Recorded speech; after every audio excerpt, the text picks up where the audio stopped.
이 세상은 항상 물질적인 부분을 가장 큰 문제로 여깁니다. 근데 성경은 보이지 않는 영적 기갈이 더 심각하다, 이렇게 말씀합니다. 빵이 없는 고통보다 하나님의 말씀이 들리지 않는 상태가 더 무섭고 치명적이라는 겁니다. 왜냐하면 말씀이 없으면 기준이 없는 것이고 방향이 없기 때문에 혼란과 타락으로 갈 수밖에 없습니다. 어떻게 보면은 하나님의 말씀이 그 어느 때보다도 우리는 풍성한 시대를 살아갑니다. 성경책이 너무나 흔하고 또 인터넷에서 수많은 말씀들이 있어서 얼마든지 골라 들을 수 있어요. 또 좋은 신앙 서적도 얼마나 많이 넘쳐나는지 모릅니다. 그런데 정작 하나님의 말씀은 잘 읽지를 않습니다. 진짜 문제는 하나님의 말씀이 없는 것이 아니라 그 하나님의 말씀이 무시되고 있었다는 것이죠. 자, 오늘 말씀은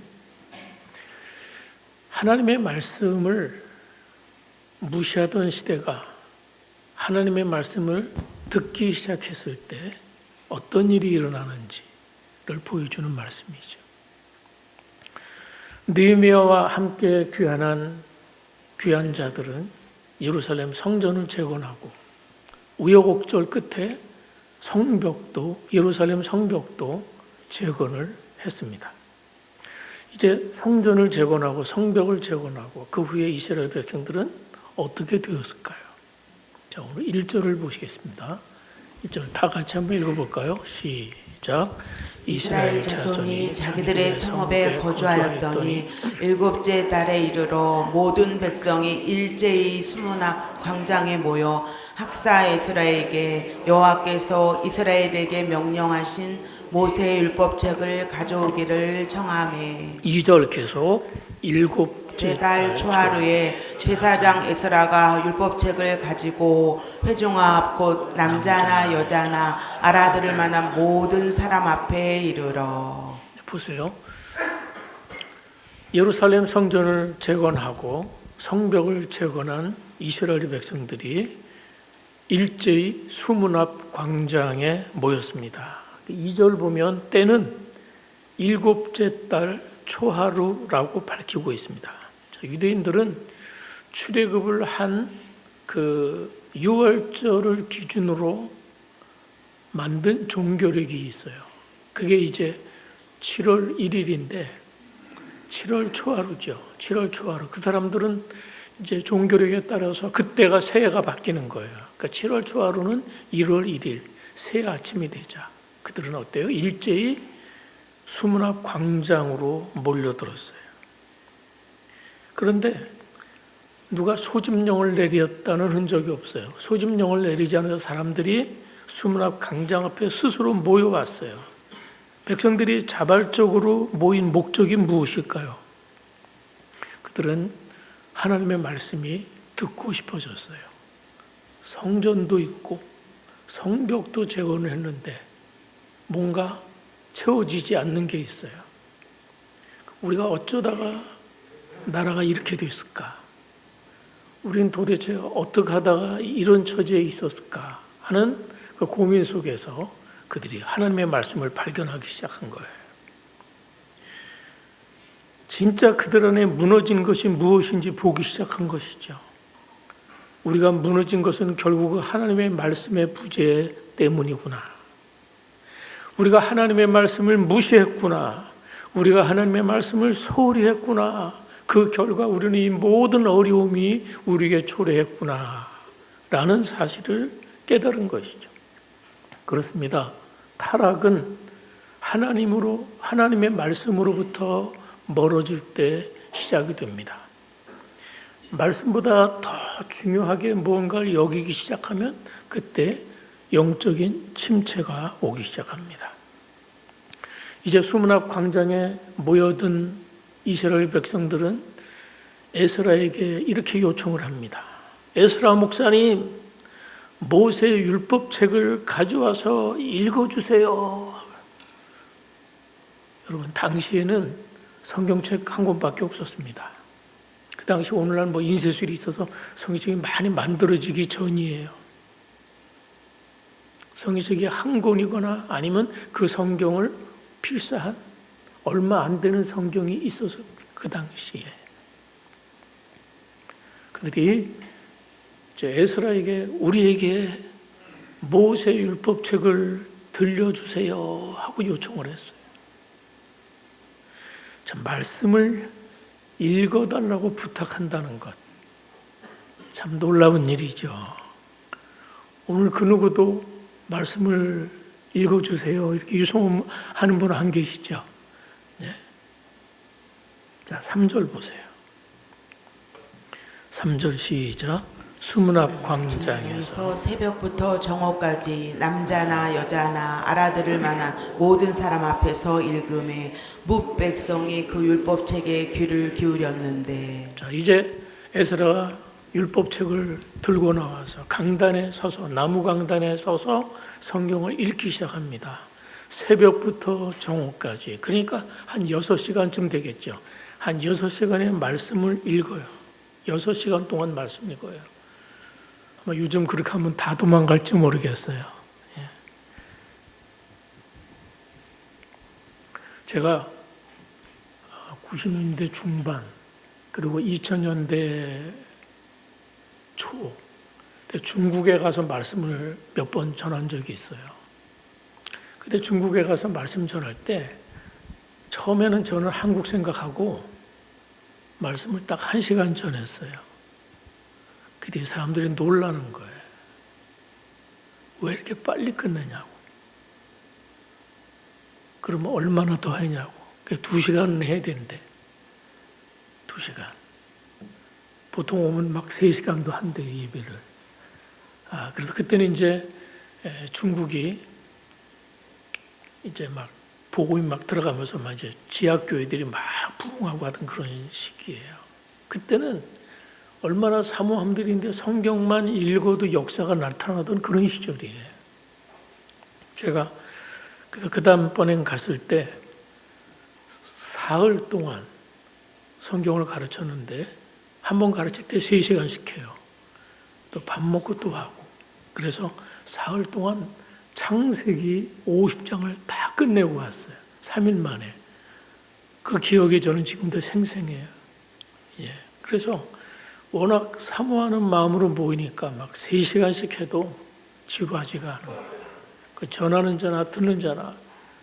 그때 중국에도 실제 성경이 귀했어요. 성경책 가진 사람이 많지가 않았어요. 그러니까 얼마나 성경 말씀이 소망이 됐겠어요. 그러니까 그런 사모함과 말씀에 대한 막 사모함이 있으니까 시간 구애받지 않고 말씀을 받아 듣더라고요. 오늘 이스라엘 백성들이 수문 앞 광장에서 에스라 목사님이 6시간 동안 쭉 말씀드려도 아마 숨을 죽이고 귀를 쫑긋하고 일어선 채로 하나님의 말씀을 들었던 것입니다. 한번 상상해 보세요. 한 사람도 자리를 뜨지 않고 하나님의 말씀을 집중해 들었어요.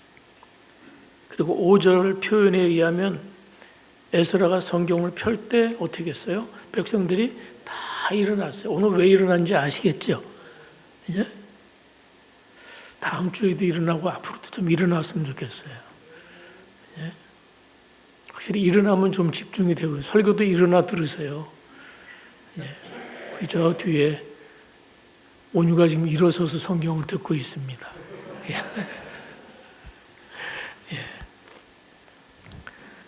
자, 왜 일어섰을까요? 말씀에 대한 경외심 때문에 편하게 앉아 있을 수가 없어요. 그 시간에 다른 프로그램 없습니다. 무슨 특별 찬양도 없습니다. 무슨 초청 연주도 없습니다. 그냥 종일 하나님의 말씀만 들었던 것이에요. 편하게 의자에 앉아서가 아니라 전부 일어서서 말이죠. 왜 그래요? 평소 하나님 말씀 들을 수가 없었기 때문이에요. 들을 수 없었던 하나님의 말씀이 전해지니까 그들은 말씀에 대한 경외심을 가지고 그 말씀을 서서 종일토록 듣고 기다렸던 것이죠.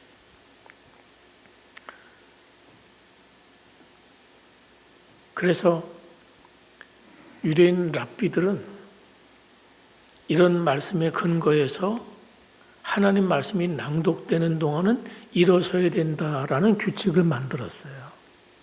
그래서 지금도 성경을 봉독할 때 일어서는 교회들이 있습니다. 지금도 유대인 회당에서 말씀을 봉독이 되면 다 일어서는 거예요. 그렇습니다. 일어서냐 서지 않느냐보다 더 중요한 것은 하나님의 말씀에 대한 우리의 태도예요. 앉든 일어서든 우리의 마음과 태도가 이렇게 하나님의 말씀을 듣고 싶어하고 사모하고 듣기를 소망하는가예요. 말씀에 대한 태도가 우리의 삶을 바꿉니다. 이거는 설교 시간에만 영향을 주는 것이 아니죠. 우리 인생 전반과 우리의 삶의 미래에 이 하나님의 말씀을 우리가 어떻게 듣느냐에 따라 달라지는 것이죠. 말씀에 갈망함이 없는 사람이 신앙이 성장할 리가 만무해요. 예외 없이 말씀을 잘 듣는 사람이 신앙이 성장합니다. 그러니까 말씀에 대한 경청 태도가 신앙 성숙을 결정하는 거예요. 갈망함이 없이 신앙이 자라는 사람은 없습니다. 경청하지 않는다는 얘기는 안 듣는다는 얘기예요. 듣지 않는 거예요. 그래서 여러분이 적극적인 경청을 여러분에게 요청합니다. 하나님의 말씀을 적극적으로 경청하는 여러분 다 되시기를 바랍니다. 자, 6절 보시면 에스라가 위대하신 하나님 하면서 송축을 하니까 모든 백성이 손을 들고 아멘, 아멘 하고 외쳤어요. 한번 따라서 아멘, 아멘, 아멘. 예. 그 지금도 아멘, 아멘 하는 사람들이 있습니다. 예. 아멘이 맞습니다. 그런 뜻이잖아요. 맞습니다. 나도 그렇게 생각합니다. 나도 그렇게 되기를 원합니다. 하면서 아멘 하는 거예요. 이 아멘을 자연스럽게 쓰는 사람이 있고, 이 아멘이 굉장히 어색한 사람도 있고, 또 누군가는 열심히 아멘은 하는데 그냥 습관적으로 별 생각 없이 아멘을 할 수도 있는 것이죠. 자, 오늘 본문을 통해서 보면 그 태도들을 한번 보세요. 어떤 사람들은요, 몸을 굽혀서 얼굴을 땅에 대고 하나님께 경배했어요. 그 위대하신 하나님 막 송축하고 아멘 하는데 어떤 사람들은 어떻게 해요? 그 하나님 앞에 얼굴을 들 수 없어서 땅에 엎드렸어요. 말씀을 통해 살아계신 하나님을 만나게 될 때 감히 고개를 들 수 없는 심정을 그렇게 표현했던 것이죠. 그런데 오늘 말씀에서 또 주목할 장면이 7절과 8절에 나와요. 아주 특별한 장면이죠. 13명의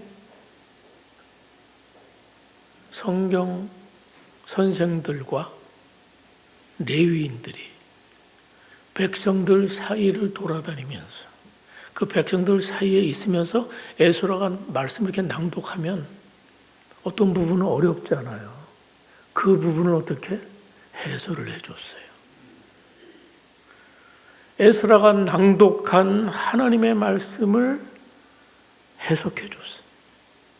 그랬더니 9절 보면 뭐라 그래요? 백성이 율법의 말씀을 듣고 다 우는지라. 다 우는지라.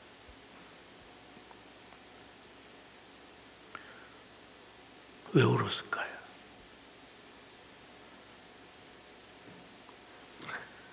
말씀을 듣고 그 말씀의 뜻을 깨닫고 보니 말씀대로 순종하지 못했거든요. 하나님의 말씀을 불순종한 것이 생각이 나니까 신앙의 양심을 찌른 거예요. 양심을 찔렀고, 그것만 있는 게 아니라 하나님 말씀을 듣다 보니까 그동안 잊고 지내왔던 하나님의 은혜가 막 생각이 났어요. 그동안은요, 하나님의 말씀이 없어서 집도 짓고 살고 뭣도 하고 다 해도 곤고했어요. 내면이 너무나 메말랐어요. 그런데 하나님의 말씀을 듣고 나니까 답답한 심령에 생명의 샘이 터졌습니다. 그 눈물은 감격의 눈물이고 그 눈물은 회개의 눈물이었던 것이죠. 백성들이 하나님의 말씀에 감격해서 다 울고 있을 때 에스라와 느헤미야가 무슨 말을 합니까? 자, 9절부터 다시 한번 보세요. 9절, 10절 같이 한번 읽겠습니다. 시작. 백성이 율법의 말씀을 듣고 다 우는지라. 총독 느헤미야와 제사장 겸 학사 에스라와 백성을 가르치는 레위 사람들이 모든 백성에게 이르기를 오늘은 너희 하나님 여호와의 성일이니 슬퍼하지 말며 울지 말라 하고, 느헤미야가 또 그들에게 이르기를 너희는 가서 살찐 것을 먹고 단 것을 마시되 준비하지 못한 자들에게 나누어 주라. 이 날은 우리 주의 성일이니 근심하지 말라. 여호와를 인하여 기뻐하는 것이 너희의 힘이니라. 아멘. 이 날은 새해 첫날 나팔절, 그러니까 성일이니까 오늘은 기뻐해야 하는 날이다. 이제는 회개하고 돌아왔으니 이젠 너희들이 하나님을 기쁨의 대상으로 삼아야 된다. 그렇게 전했어요. 그 말이 뭐예요? 여호와로 인해서 기뻐하는 것이 너희의 힘이니라. 아멘. 그래서 어떻게 했어요? 12절 보세요. 모든 백성이 곧 가서 먹고 마시며 나누어 주고 크게 즐거워하니 이는 그들이 그 읽어 들려준 말을 밝히 알미라. 백성들이 하나님 말씀을 듣고 느헤미야와 에스더가 전하는 말을 듣고 그렇구나, 오늘은 성일이구나, 기뻐해야 되는구나 하면서 그들은 말씀대로 먹고 마시고 나누었던 것이죠. 또 너희가 나누어 주라는 그 말씀을 듣고 그들이 그 말씀을 듣고 가서 나누어 줬어요. 그렇습니다. 은혜 받은 증거는 내가 받은 은혜를 나누며 살게 돼 있어요. 자신의 것을 나누며 살게 돼 있어요. 백성들이 지도자의 말대로 먹고 마시고 나누면서 크게 즐거워했는데 그 이유를 이렇게 밝히고 있습니다. 이는 그들이 그 읽어 들린 말을 어떻게 해요? 밝히 알미니라. 자, 이 모든 일이 일어나는 것은 그들에게 하나님의 말씀이 들려졌고 들은 그 말씀을 깨달았기 때문에 이런 일들이 일어났다는 거예요. 오늘 우리는 이 사건을 가리켜서 수문 앞 광장의 부흥이라 그럽니다. 수문 앞 광장의 부흥. 자, 오늘 본문은 전적으로 심령이 살아나는 것은 하나님의 말씀에 달려있음을 보여줍니다. 그래서 교회의 권세는 다른 권세가 아니라 말씀의 권세입니다. 교회는 하나님의 말씀을 대언하는 것입니다. 그렇습니다.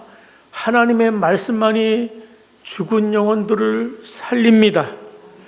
하나님의 말씀만이 그 영혼으로 하여금 하나님을 바르게 예배하게 합니다.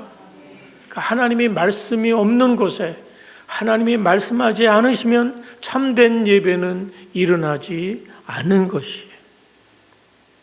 중요한 것은 내가 예배하고 찬송하고 뭔가 더 배우는 차원이 아니에요. 하나님께서 말씀하시기 때문에 예배가 되는 것입니다. 그래서 이 말씀을 경험한 사람들은요, 이 말씀을 먹어본 사람들은요, 이 말씀에 대한 식욕을 더 느끼게 마련이에요. 그래서 오늘 읽질 않았지만 13절 말씀 보면 무백성의 지도자들인 족장들과 제사장들과 레위인들이 이튿날 또다시 율법의 말씀을 밝히 알고자 학사 에스라가 또 모여들어요. 그 이튿날. 그러니까 말씀의 맛을 알면, 말씀의 힘을 알면 더 듣고 싶고 더 갈망. 예배를 잘 드리면 더 예배하고 싶은 겁니다. 말씀을 잘 깨달으면 더 말씀을 사모하게 되게 마련입니다. 저는 오늘 말씀에서 두 가지를 한번 정리하려고 그래요. 하나는 이 은혜의 과정에 두 가지가 있었어요. 하나는 하나님의 말씀을 낭독했다는 것이고, 또 하나는 그 낭독한 말씀을 어떻게 설명을 해줬다는 거예요. 해설을 해줬다는 거예요. 그러니까 낭독과 설명, 이 두 가지가 예배에 있어서 아주 중요합니다. 첫째, 낭독의 중요성이에요. 낭독의 중요성. 자, 교회 전통 속에서 하나님의 말씀을 낭독하는 이 공개적인 낭독은 굉장히 중요한 자리였어요. 자, 이것은 신명기 31장 10절, 12절 말씀과 관련이 있어요. 자, 신명기 31장. 자, 함께 읽어봅니다. 시작. 모세가 그들에게 명령하여 이르기를 매 7년 끝에 곧 면제년의 초막절에 온 이스라엘이 내 하나님 여호와 앞 그가 택하신 곳에 모일 때에 이 율법을 낭독하여 온 이스라엘에게 듣게 할지니 그 백성의 남녀와 어린이와 내 서급 안에 거루하는 타국인을 모으고 그들에게 듣고 배우고 내 하나님 여호와를 경외하며 이 율법에 말든 말씀을 지켜 행하게 하고 또 너희가 요단을 건너가서 차지할 땅에 거주할 동안에 이 말씀을 알지 못하는 그들의 자녀에게 듣고 내 하나님 여호와 경외하기를 배우게 할지니라. 여기 보니까 율법을 낭독해서 온 이스라엘이 듣게 하라는 말씀이 있어요. 그래서 이 성경 낭독은 하나님께서 당신의 백성들에게 직접 말씀하는 수단이 성경 낭독이에요. 성경 낭독은 그래서 빼뜨릴 수 없는 예배의 중요한 순서예요. 자, 이스라엘 백성들이 성전이 사라지고 회당 예배를 드릴 때도 그 회당의 중요한 순서는 하나님의 말씀을 낭독하는 일이에요. 그때 율법서를 읽고 그 다음에 선지서를 읽었어요. 이 두 가지를 읽었습니다. 주목할 사실은 회당 예배에서 성경 낭독은 필수였대요. 그런데 설교는 선택적이었대요. 선택적이었대요. 왜냐하면 이스라엘 백성들은 우리는 성경책이 어렵잖아요. 그렇죠? 근데 이스라엘 백성들은 그냥 성경 그대로가 다 이해가 되는 거예요. 이해하시겠어요? 우리는 설명이 필요하잖아요. 배경이 필요한데 이스라엘 백성들은 그 배경에서 살았던 자기 역사의 이야기이기 때문에 뭐 그런 걸 얘기 안 해도 그냥 쏙쏙 들어오는 거예요. 요한계시록 우리는 어렵지만 1세기 당시 요한계시록 받는 사람들은 다 알아듣는 거였어요. 무슨 말인지 이해가 되시겠어요? 그러니까 성경을 낭독하면 그것이 하나님의 말씀이었다는 거예요. 예. 바울 사도가 골로새서를 쓰면서 골로새 4장 16절에서 이 편지를 너희에게서 읽은 후에 라오디게인이 교회에게서도 읽게 하고 또 라오디게아로부터 오는 편지를 너희도 읽으라 그랬어요. 그러니까 교회가 모일 때 하나님의 말씀을 공적으로 읽어줄 것을 명하고 있다는 거예요. 자, 사도 바울은 디모데전서 4장 13절에서 디모데에게 이렇게 명령했어요.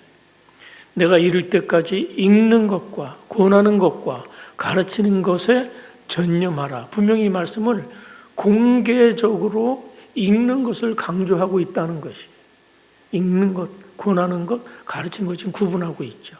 자, 이런 말씀 때문에 교회는 전통적으로 예배에서 말씀 낭독을 중요하게 생각했어요. 초대교회 시기에는 공식적으로 성경 낭독자가 있었대요. 자, 기독교 역사에서 성경 낭독은 구약 시대와 신약 시대만이 아니라 초대교회 때도, 그리고 초대교회 이후에 교부 시대에도 성경 낭독은 굉장히 중요했어요. 그러다가 이 성경 낭독이 언제 흐트러졌냐면 중세 시대에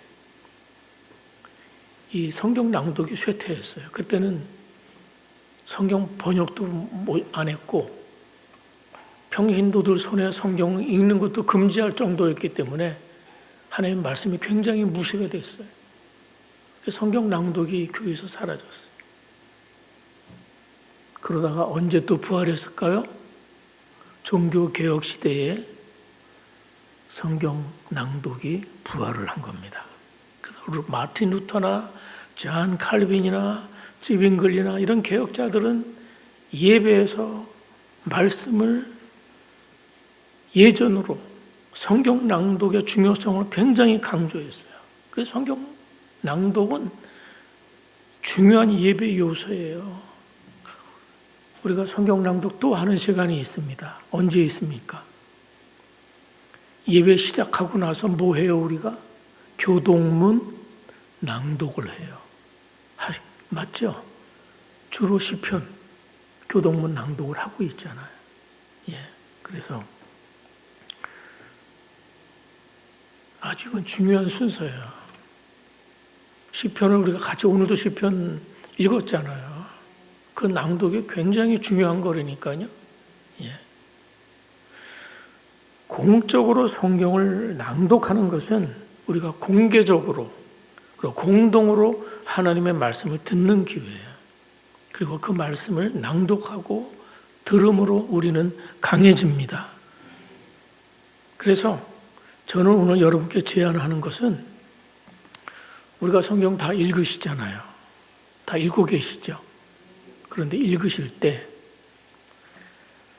단순한 읽기가 아니라 시각, 청각, 발성 이 세 가지 감각을 다 사용해서 읽으라는 거예요. 그러니까 눈으로만 읽지 마시고 입으로도 읽으시라는 거예요. 의미와 감정을 다 되살려서 성경을 한번 읽는 거예요. 자, 이 낭독을 하면 우리의 뇌 전체가 활성화된대요. 요새도 뭐 낭독의 중요성을 가르치는 사람들이 있습니다. 책도 낭독하래요. 영어 공부할 때 낭독하래요. 예, 낭독하라는 거예요.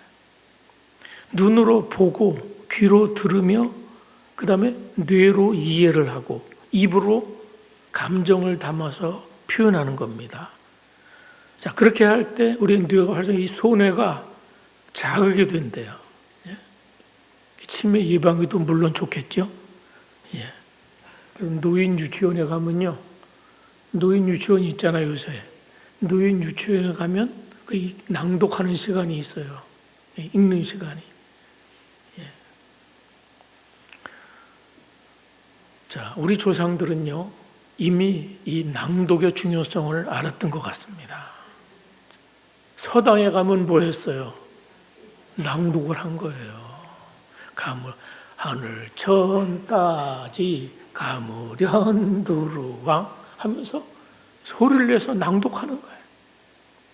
서당에서 글을 소리내어 읽고 귀로 듣고 몸으로 느끼는 것을 중요하게 생각했다는 것이. 예? 그래서 100번을 읽으면 자연스럽게 물리가 트인다. 예, 서당에서 100번을 읽으면 물리가 트인다. 사물의 이치가 다 트인다는 거예요. 그렇습니다. 눈으로 읽는 게 구경이라면 입으로 읽는 거는 식사입니다. 예? 한번 따라서 하세요. 눈으로 읽는 것이 구경이고 입으로 읽는 것이 식사입니다.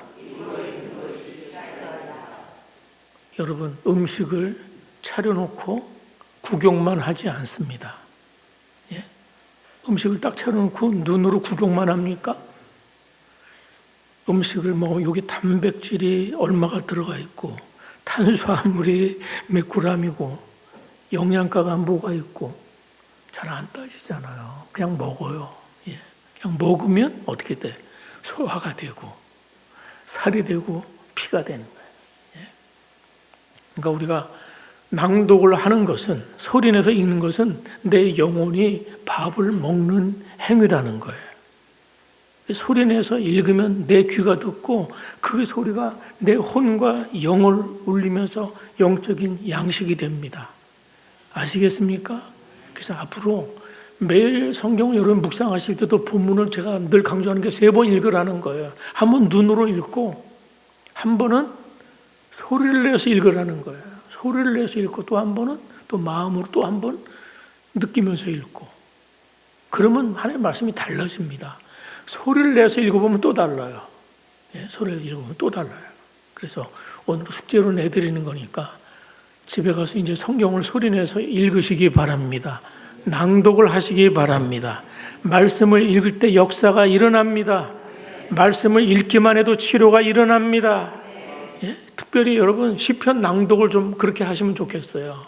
시편은 굉장히 좋아요, 낭독하기가. 또 시편은 우리의 어떤 감정과 이런 것들이 다 녹아 있는 것이기 때문에 시편을 특별히 소리내서 읽으면 굉장히 좋아요. 그래서 오늘 말씀의 첫째 적용은 성경을 낭독하자. 아시겠어요? 자, 두 번째 우리가 또 하나는 설교의 중요성이에요. 에스라가 낭독한 말씀을 레위 사람들이 군데군데 있으면서 이건 이런 뜻이라고 해석을 해줬어요. 낭독한 말씀을 깨달을 수가 있었다는 거예요. 여기서 우리는 설교의 중요성을 발견하는 거예요. 설교는 읽어진 하나님의 말씀을 깨닫도록 하는 권면이에요. 이해하시겠어요? 설교는 뭐라고요? 읽어진 말씀을 깨닫도록 여러분에게 설명을 하는 것입니다. 해석을 하는 것입니다. 이 설교는 설교자의 무슨 지식을 자랑하는 것도 아니고 무슨 설교자의 언변의 설교의 어떤 질이 있는 것이 아니라 오직 하나님의 말씀을 설명해 줄 때 역사가 일어나는 것입니다.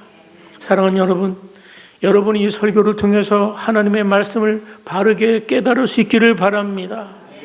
제가 왜 그렇게 설교를 할 때마다 성경 본문에 집중을 하고 설명을 하는지 여러분이 이해를 하십니까?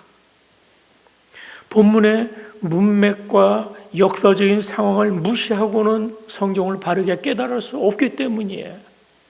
이스라엘 백성들은 성경을 읽기만 해도 깨달아지지만 우리는 수천 년 전 이야기고 역사를 모르고 문맥을 모르고 언어를 모르고 이해가 어렵기 때문에 저는 이 문맥 속에서 역사적인 상황과 구속사적인 그 것들을 다 섞어서 여러분의 말씀을 전하기 위해서 그렇게 하는 것입니다.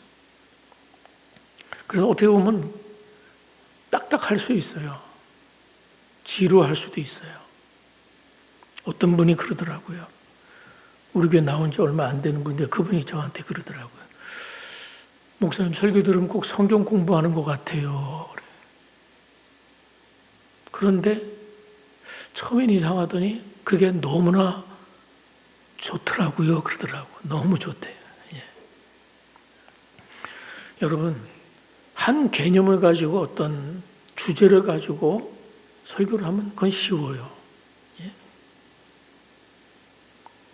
왜냐하면 그 주제에 맞춰서 그냥 그 맞추면 되는 거거든요. 또 거기다가 감동을 주는 예화를 섞어가지고 이렇게 하면 설교자는 참 편하게 할 수 있어요. 그러나 본문의 상황적인 문맥이 무시되면 그 본문의 의미를 바르게 전달할 수 없어요. 제일 중요한 것은 이 말씀이 뭘 의미하는 건지 그게 가장 중요하잖아요. 그렇죠? 그것을 제외놓고 다른 말씀 할 수 없어요. 그게 참 중요한 거예요. 그래서 매번 본문을 둘러싼 배경과 상황을 같이 말씀드리는 거예요. 여러분, 설교가 성경의 기본과 기초를 두지 않으면 그 바른 설교가 아니에요. 문제는 이렇게 성경에 기반을 둔 설교는 청중에게는 좀 재미는 없을 수 있어요. 그래서 설교자가 유혹을 받는 거예요. 여러분, 건강한 식단은 별로 맛이 없습니다. 그런데 맛집에 가면 맛이 기가 막혀요. 그 왜 그럴까요? 그건 건강을 위해서 만든 게 아니고 맛을 위해서 디립다 붓는 거예요. 맵고 짜고 달고 자극적이니까 나가서 먹으면 너무너무 맛있어요. 양념 기름진 거 아끼지 않고 막 듬뿍 넣는 거, 그런 집이 맛집인 거예요. 그렇지만 그렇게 맨날 먹다 보면 고혈압에 걸리고 당뇨 걸리고 그러는 거예요. 그렇습니다.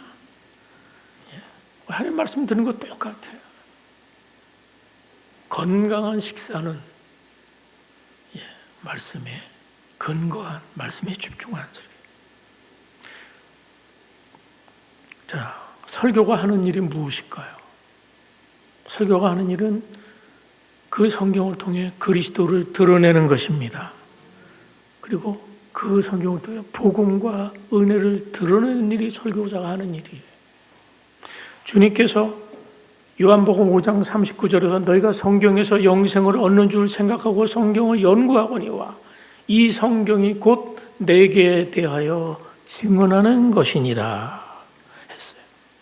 주님 말씀하셨죠. 이 성경이 너희가 영생 얻는 줄 알고 성경을 상고하는데 이 성경이 누구에 대해 증거한다? 내게 대해서. 구약 성경은 예수 그리스도를 말하고 있는 것입니다. 그러니까 구약 성경을 통해서 예수 그리스도를 발견하는 것이 진짜 성경을 보는 거예요. 성경은 교훈책이 아니에요. 윤리 교과서가 아니에요. 좋은 말씀이 아니에요. 거기서 그리스도가 드러나야 돼요. 은혜가 드러나는 거예요. 여러분, 부활하신 주님께서 엠마오로 가던 두 제자에게 모든 선지자의 글, 모세의 글로 시작해서 모든 성경에 자기에 관한 것을 자세히 설명해 줬어요. 그들이 그때 그 이야기를 듣고 이렇게 고백을 했어요. 길에서 우리에게 말씀하시고 우리에게 성경을 풀어주실 때 우리 속에서 마음이 뜨겁지 아니하더냐. 이게 설교입니다. 이 설교를 통해서 그리스도가 드러나면, 주님이 드러나면 그게 설교라는 거예요. 주님은 그 두 제자에게 구약 성경 전체를 통해서 자기에 관한 것을 그들에게 설명을 해준 거예요. 그리고 그렇게 성경을 풀어주니까 그들의 마음이 어떻게 됐다고요? 막 뜨거워졌다는 거예요. 사랑하는 여러분, 그렇게 전해지는 하나님의 말씀은 성도들의 마음에 하나님을 향한 사랑을 불붙듯 합니다. 성경에서 그리스도를 보게 될 때, 설교를 통해 복음의 은혜를 경험하게 될 때 사람의 심령은 주님께 대한 사랑으로 불타게 되는 거예요. 오늘 본문에서 보듯이 이스라엘 백성들이 하나님의 말씀을 경험하게 되니까 양심에 찔려서 눈물이 터졌고, 그리고 진짜 기뻐할 수 있었고, 그리고 하나님 위해서 모든 것을 할 수 있는 힘을 제공해 주었다는 것입니다. 오늘 본문은 우리에게 필요한 것은 하나님의 말씀을 듣기 원하는 마음이라고 도전하고 있습니다. 여러분이 하나님의 말씀을 듣기 원하는 마음이 없다면 어떻게 주일마다 예배에서 말씀하시는 하나님을 경험할 수가 있다는 말입니까? 여러분이 하나님의 말씀에 굶주린 것처럼 그 말씀을 원하고 그런 마음을 달라고 여러분이 기도하셔야 돼요. 교회 올 때마다 우리가 가져야 되는 열망이 그거예요. 오늘 말씀에 하시는 하나님을 만나게 하옵소서. 그런 소망이 있어요. 아까 말씀드린 것처럼 하나님의 말씀을 참으로 먹어본 사람은, 그 말씀으로 배부른 경험이 있는 사람은 계속해서 하나님의 말씀을 찾는 것입니다. 여러분, 믿음이 어디에 생깁니까? 믿음은 들음에서 난다 그랬어요. 하나님의 말씀을 들으면서 난다고 했습니다. 믿음은 어떻게 자랍니까? 하나님의 말씀을 들음으로 자라나는 것입니다. 그래서 주님께서 말씀하시죠. 귀 있는 자는 말씀을 들을지어다. 무슨 말씀입니까? 그러니까 모두가 다 이렇게 듣는다고 다 듣는 게 아니에요. 들리는 사람이 있습니다. 들리는 사람이 있어요. 그래서 귀 있는 자는 들을지어다 라고 도전하시는 거예요. 사랑하는 여러분, 우리가 하나님의 말씀이 여러분에게 들릴 수 있기를 바랍니다. 하나님의 말씀을 낭독할 수 있기를 바랍니다. 그러니까 시간이 나서 읽으려고 하지 마세요. 시간 나는 사람 별로 없어요. 누구도 시간이 나는 사람은 없습니다. 시간을 내서 하나님의 말씀을 읽는 거예요. 우리가 이 세상 일에 너무 무게를 두지 않기를 바랍니다. 그것이 진리인 것처럼 그를 떠받들지 않기를 바랍니다. 우리가 진짜 붙잡아야 할 것은 하나님의 말씀입니다. 우리가 삶이 곤고하고 혼란할 때 더욱더 하나님 말씀으로 들어가야 되죠. 돌아가야 되죠. 결국은 두 종류의 인생이 있는 겁니다. 말씀을 붙들고 살아가는 인생이 있고, 아니면 자기 마음대로 살아가는 인생이 있습니다. 성경에서 말하는 형통과 망하는 구분은 말씀의 태도에 달려 있습니다. 성공과 실패의 기준은 하나님의 말씀이에요. 말씀을 읽고 그 말씀을 붙드는 인생은 성공합니다. 비록 지금 실패했어도 승리를 주실 것입니다. 이 말씀만이 여러분을 자라게 하는 유일한 양식이에요. 기도하겠습니다. 우리 함께 기도했으면 좋겠습니다. 우리는 에스라와 백성들의 모습을 통해서 우리가 하나님의 말씀을 대하는 태도가 어떠한지를 배웠습니다. 하나님, 되게 하나님 말씀이 들려질 수 있도록, 들려오는 말씀으로 들을 수 있도록 주여 역사해 주시옵소서. 우리가 그래서 하나님 말씀을 더 사모함으로 읽고 묵상하는 그런 종들이 되게 하시고, 그리고 성경 읽을 때마다 성령님이 조명해 주셔서, 성령님께서 조명해 주셔서 깨닫게 해달라고 기도하세요. 레위인들이 다니면서 해석해 줄 때 깨달음이 있는 것처럼 성령님 이 말씀 제가 들을 때 이 말씀에 깨달음 있게 하시고 아멘하게 하시고, 그래서 그 삶이 내 삶을 핸들링할 수 있도록, 내 삶을 이끌어갈 수 있도록 주여 도와주시옵소서. 하나님 말씀에 정직하게 반응하고 읽고 깨닫는 은혜를 우리에게 허락해 주시도록 우리 같이 한번 합심해서 잠시 기도하겠습니다. 기도하며 나갑니다. 하나님 아버지, 오늘도 에스라와 이스라엘 백성들을 통해서 하나님의 말씀이 들려오기 시작할 때 어떻게 달라질 수 있는지를 깨닫게 됩니다. 오늘 우리에게 하나님의 말씀이 닫혀진 것이 아니라 그 말씀이 내 손에 들려져 읽어질 때, 그 말씀을 낭독할 때 이 말씀의 능력이 있게 하시고, 낭독하는 그 순간에도 하나님의 치료가 일어나고 하며 놀라운 애들이 말 수 있도록 주여 도와주시옵소서. 하나님 말씀을 무시하고 살는 그런 인생들을 회개하게 하시고, 다시 한번 오늘도 내게 들려주는 말씀이 오늘 하나님께 성령께서 조명해 주시고 깨달음을 통해서 말씀에 아멘하는 일이 있게 하시고, 이 말씀대로 내 삶이 이끌려가게 하시고, 이 말씀이 주는 힘으로 세상을 승리할 수 있도록 주여 도우시고 역사해 주시옵소서. 주 예수여 우리에게 그런 은혜를 베풀어 주시고, 이 성경이 그리스도의 증언하는 것들을 다 깨닫고 알아내는 놀라운 은혜를 우리 삶에 허락해 주시옵소서. 주님 함께 하시옵소서. 하나님 아버지, 우리의 신앙 여정에서 다시금 하나님의 말씀을 더 사모함으로 읽고 묵상하는 종들이 되게 하옵소서. 내가 하나님 말씀 읽을 때 역사가 나타나게 하시고, 성령께서 조명해 주셔서 깨닫게 하심으로 이 영적의 기갈의 시대에도 만족함이 있게 하시고, 그 말씀을 누리는 종들이 다 되게 하옵소서. 그리고 우리가 받은 은혜의 말씀을 또 다른 누구에게인가 증거하는 은혜가 있게 하옵소서. 예수님 이름으로 기도합니다. 아멘. 네, 368장 찬송입니다. 368장.